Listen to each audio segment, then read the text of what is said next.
1, 2, 3, let's go!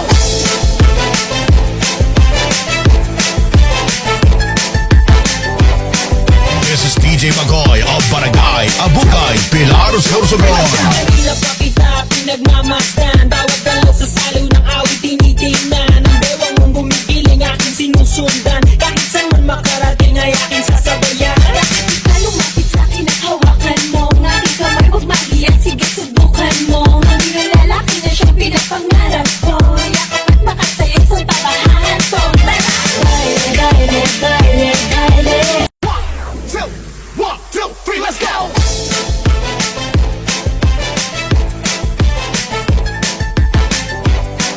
This is DJ Magoy of Barangay Abukay, Pilar, Sorsogon. Mahirap pa kita pinagmamasdan. Bawat galaw sa saliw ng awit tinitingnan. Ang bewang mong gumigiling aking sinusundan. Kahit saan man makarating ay aking sasabayan. Ka lumapit sa'kin at hawakan mo ang aking kamay. Huwag mahiya, sige subukan mo. Maging ang lalaki na siyang pinapangarap ko. Yakap at makasaya sa tabahan ko. Dale, dale, dale, dale. 1, 2, 3, let's go!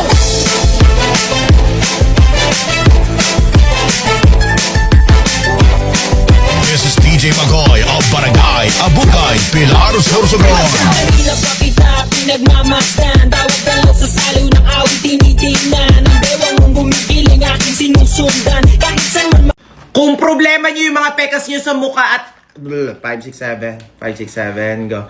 Kung problema nyo yung mga pekas nyo sa mukha at sawang-sawa na kayo makita to araw-araw na mga kapatid, ito po yung pekas set na rejuvenating set na kung problema nyo rin po pala yung mga bukod sa pekas, yung mga melasma or yung mga acne nyo, yung mga dark spot nyo, yung mga fine lines, yung mga kapatid, hindi pantay na kulay sa mukha pati sa leeg, nako, ito na ang solusyon dyan. Alam nyo mga kapatid, gaya ng ibang rejuvenating set, same lang din po sila, meron din po tong kasamang toner, day cream and night cream, tapos syempre mga kapatid, yung pangmalakasan nating sabon na meron lang naman 150 grams. Ako mga kapatid, sobrang tagal ubusin nito. Pwede nyo siyang gamitin sa mukha at pwede nyo rin pong gamitin sa ating katawan. Mga kapatid, ang tamang paggamit po nito, maghihilamos po kayo gamit yung sabon na to. Tapos, magto-toner po kayo. Make sure na yung mukha nyo po is hindi basa bago kayo mag-toner ha. Tapos, gagamit kayo ng night cream or day cream. Depende po kung umaga or gabi. So, wag po matigas ang ulo. Pagka night cream lang po siya. Hindi po siya pwedeng ma-expose sa araw. Then, pagka day cream naman po mga kapatid, sunscreen gel. So, 30 minutes bago kayo mag-expose sa sun. Then, syempre mga kapatid, every 2 hours mag-reapply po kayo sa mukha natin para maiwasan po natin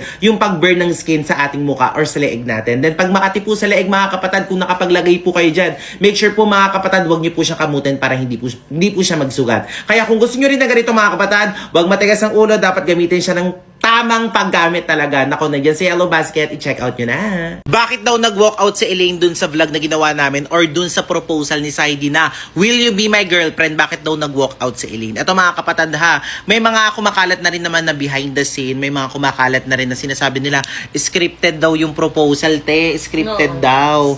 So, abangan nyo po bukas ang magiging kasagutan lahat ni Elaine dyan sa ano. Actually, ako kaya ko naman sagutin pero gusto ko kasi manggaling mismo kay Elaine yan para matuto din siyang magsalita at depensahan yung sarili niya. Yes. Kasi punong-puno siya ngayon ng basher. Ang daming basher ngayon ni Elaine. Kaya nga, nababasa ko. Inaaway nila si Elaine. Pero alam nyo, huwag nyo pong awayin si Elaine kasi eto ha, sabi ko sa inyo, bibigyan ko kayo ng clue bakit Valentine din po namin siya nilabas, yung proposal na yon. Bakit may inalaw din namin na magkaroon ng mga behind the scene tapos i-upload na rin nila. Kasi nga mga kapatid, makikita nyo doon, nagkakamera din ako, nagkakamera din si Adrian, tapos basta may mga senyas-senyas kami na ginagawa doon kasi ginawa lang talaga namin yung for Valentine. So, para mas malinawan po kayo mga kapatid, para hindi na rin kayo magtalo-talo sa comment section, bukas po magkakaroon na ng explanation doon. Okay? So, abangan nyo po. Bakit nakapag-repost? Ang tinatanong dito, bakit daw nakapag-repost pa si Elaine na nawawala siya? Account ko yung ginamit tapos nakapag-repost pa sa Elaine. So, ibig sabihin daw, hindi talaga nawawala sa Elaine. Ito mga kapatid, hindi ko na to ikakat para po mas maintindihan nyo, totoo pong nawawala sa Elaine. So, ayan mga kapatid, nagmimiting kaming lahat dito. Ayan, pinag-uusap-usapan po namin. Then, yung ginamit po na pinang-repost mga kapatid is ito pong cellphone na to. Yung cellphone po kasi na to mga kapatid, kahit sino po is pwedeng gumamit. Pero, meron po kasi dito si Elaine account. Okay? So, Elaine, kung napapanood mo to, alam mo yan, may access ka dito. Nasa sa'yo yan kung babaguhin mo or hindi. So, ayan.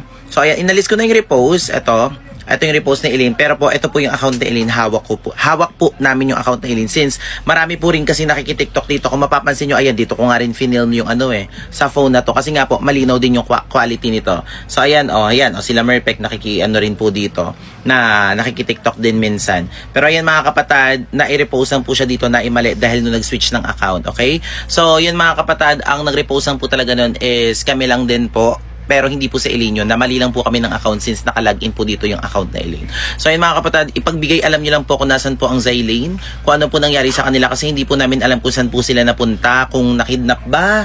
Itag na lang po kami. Itag na lang po kami. Kahit sino po sa amin. Kahit sino po sa amin mga kapatid, sinisigurado po namin na ang makakapagturo kung nasan po sila Elaine mga kapatid ay magbibigay naman po kami ng pabuya. So kailangan lang po namin talaga makita si Elaine tsaka po si Zydy kasi hindi po namin alam kung saan po sila ngayong araw. So yun lang mga kapatid, pero gagawin po namin ng lahat para po makita ang Zylane. Salamat po. Nakakamiss po si Elaine. Ako mga kapatid, eto kumapit kayo. Update kay Elaine Yay or sa kapatid ko. Mga kapatid, nakikita nyo ba to?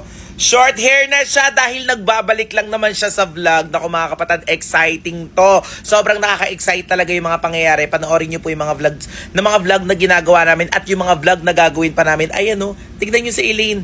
Grabe, nagbabalik na siya kasi sinabi niya sa amin na hindi niya talaga kayang tiisin na inaapi kami ni Yanni Jutes. At the same time mga kapatid, kaya siya lumabas, na-realize niya daw after isang linggong mahigit na pagkakawala niya sa vlog, sinabi niya sa amin na she was born sa ganitong industry. Diba? So yan mga kapatid, so nagbabalik na siya. So abangan nyo ulit yung mga update kay Elaine. Abangan nyo kung ano bang meron. Abangan nyo yung mga susunod na kabanata sa mga gagawin namin ng pamilya at syempre sa mga gagawin din na Elaine. So abang-abang lang mga kapatid. So excited na ako. So yun lang. Yuki! Ano Sabi naman? nila, edited lang daw yung paggaya mo daw dun sa mga huni ng ibon. Mga hayop. Hindi daw ako marunong gumaya ng boses ng hayop. Hindi daw. Mama, hindi daw ako marunong. Sino nagsabi naman yan na hindi marunong manggaya yung anak ko?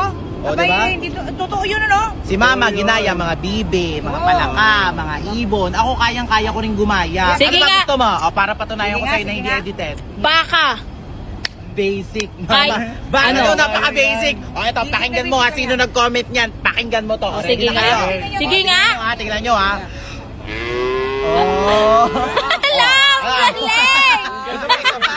Gusto mo isa pa? Isa pa. Tingnan nyo ha. Ang galing! Di ba ang galing? Marunong hindi nyo kasi kaya yun eh. Basic na basic lang yan, ano ka? Totoo yun, no? Bagay sila na Elaine for real. So sabi nila bagay daw sa Elaine tsaka si Yans. Yans, Elaine! Bagay daw kayong dalawa, sabi dito sa comment. Ay. Yes, bagay daw kayo. Ano masasabi mo, Saidi? Alam mo, magkatabi na naman po sila. Magkatatabi na naman daw ba kayo? Sabi ka sa akin. Oh. Oh, yung sweet naman. Ano masasabi mo doon sa Irene? Meron talaga eh. Meron talaga bagay na bagay. Kahit ako yung ate, sasabihin ko meron talaga yan. Titinoxic ka na naman. Tama na. Oo nga, Saidi, huwag ka na magtinoxic. Alam mo naman magubla. Titinoxic ka na. Huwag ka kabila mo namin ginagawa ba? Wala mong ginagawa masama. Ano naman, nakita mo na nga kagabi sila, di ba, magkayakapan. So, siguro, kahit wala nang sabihin, alam mo na yung sagot. Tama ba? Tama. Hindi na totoo yun eh. Ano? Hindi totoo eh, kitang-kita nga lang. Anong hindi totoo eh, kitang-kita nga ng dalawang mata ko. Wala, Elaine. Huwag ka na magsalita. Kimi, good morning. Good morning, Di ba, nak, marunong ka? Total umaga naman, di ba? So, di ba marunong kang gumaya ng huni ng tandang? Di ba yung sa umaga pag nanggigising yung tiktilaok? yes. Di ba marunong ka? Okay lang Actually, ba? umaga ngayon, so kailangan natin gisingin yung mga tao dito sa Bangkok. Oo, No? tama. Ah? Okay lang ba? Gisingin mo? Ayun yung mga kanin-kanin. Dadamputin Hindi. nyo ng mga manok. Oo, sige, go, ha. Already. Ikaw na lang yung manok dito since nandito tayo sa city. Already ka na? Bibilang ako, ha. 1, 2, 3, go! Ay, baby, ang galing! Ang galing! Paano yun? Isa pa. Okay, 1, 2, 3, go! Ano? Baby, ang galing niya! Ang galing! Lalabas na yung mga tao mamaya. Lalabas yung mga tao dyan mamaya. Sige, lalabasin. Excited na ako lumabas yung mga tao dito. Morning, Bangkok.